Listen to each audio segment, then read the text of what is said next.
John Coltrane was an American jazz saxophonist. He was born in 1926 in North Carolina, and he studied music and learned various instruments in his youth. In 1945, he joined the Navy, and this was his first big experience as a performer, apparently.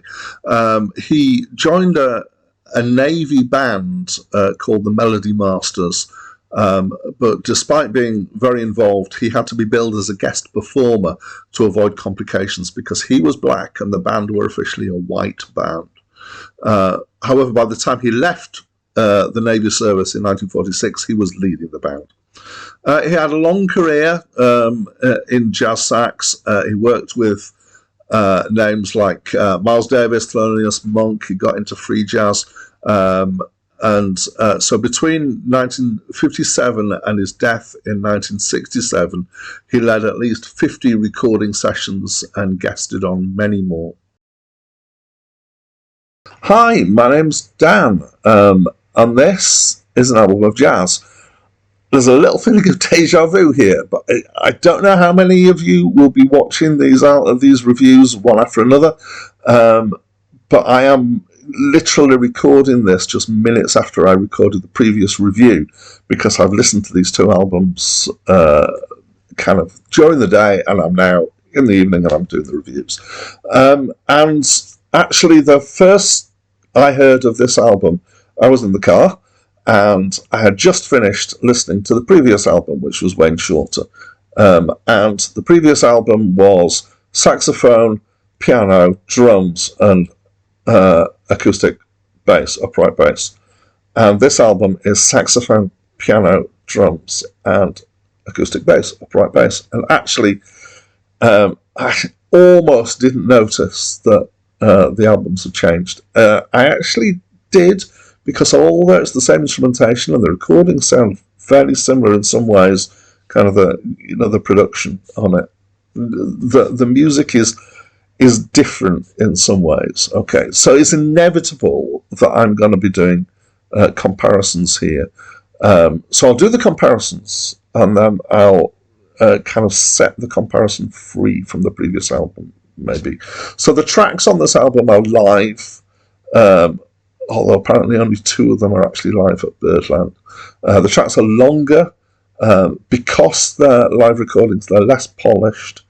And the jazz in itself is faster and freer, so it's less constrained even than the previous one by the idea of harmony and structure, and it's more kind of going towards the free jazz and the rambling of notes.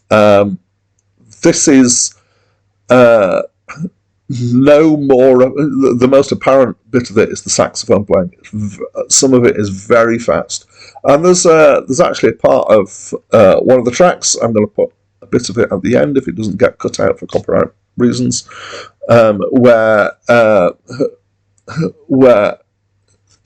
Coltrane is playing solo, so everybody else stops for a while, and he's just down to him in his sax. I think at this point it's a soprano sax rather than a tenor sax. He plays both during the album, and it's pleasant enough, but it is just a random collection of notes that he fancied playing. It really feels like there's very little structure at this point when the backing has disappeared.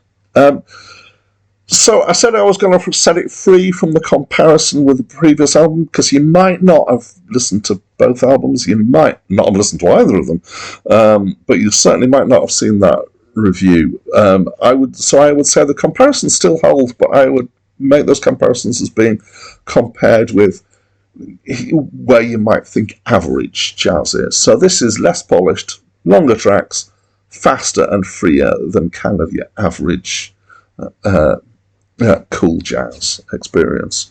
It's very accurate in the fast playing, both for the piano and for the sax, the soprano sax. I love the sound of a soprano sax, and it tootles along quite nicely. It did remind me in certain places of it. So I haven't got one to show you, but I don't know if you can envisage the plastic toy saxophones with kind of colourful buttons on them, and you blow them and it's got this kind of reedy sound that you play through. And actually, I'm sure it wasn't, but it sounded quite similar to that kind of thing sometimes, because there's a very even tone being used across the sax. In general, I'd say it's more interesting, but also as a result of that, it's actually more demanding. It's less accessible.